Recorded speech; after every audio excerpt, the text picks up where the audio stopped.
রবীন্দ্রনাথ ঠাকুরের জন্মজয়ন্তীর দিনে স্বেচ্ছাসেবী সংগঠন মারোয়ারি যুব সংঘের উদ্যোগে বাগডোগরা বালিকা বিদ্যালয়ে পানীয় জলের ফিল্টারের উদ্বোধন করা হলো। মঙ্গলবার অমৃতধারা প্রকল্পের মাধ্যমে শিক্ষার্থীদের পরিশুদ্ধ পানীয় জলের যোগান দিতে নতুন ফিল্টারের উদ্বোধন করা হয়। এই বিষয়ে সংগঠনের সভাপতি সুমন আগরওয়াল জানান, আজ আমাদের দ্বিতীয় অমৃতধারা ইনস্টল করা হলো। মূলত শিক্ষার্থীদের জলের সুবিধার্থে এই ব্যবস্থা। 9টি লেয়ারের মাধ্যমে পরিশুদ্ধ পানীয় জল পাবে শিক্ষার্থীরা। এর পাশাপাশি আগামী দিনে বিভিন্ন স্কুলের পানীয় জলের ব্যবস্থার উদ্যোগ নেওয়ার আশ্বাস দেন তিনি।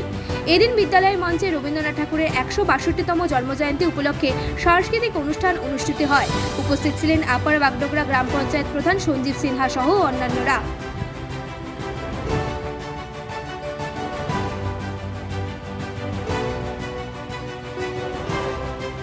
हम मारवाड़ी युवा मंच सेवक साथी शाखा से आए हैं। आज हमारा अमृत धारा का इंस्टॉलेशन है। आज हमने सेकंड अमृत धारा लगाए हैं।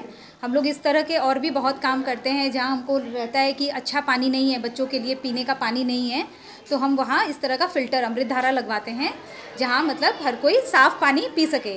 यहाँ हम आए थे, हमने देखा स्कूल में 700 बच्चे पढ़ते हैं लेकिन पीने का पानी नहीं है।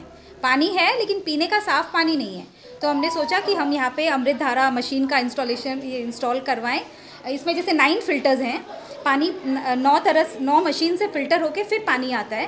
तो हमें लगा कि बच्चे ऐसे ही इतना बीमारी फैल रहा है, इतना बीमार है, तो अगर हम लोग यहाँ फ़िल्टर लगाएंगे तो बच्चे स्वच्छ पानी पी सकेंगे। यहाँ मिड डे मील है लेकिन बच्चों को पानी, साफ़ पानी नहीं मिलता है पीने को, तो इसीलिए हमने यहाँ पे ये लगाया और हमें बहुत अच्छा लगा कि हमने सही जगह इस मशीन को लगाया है।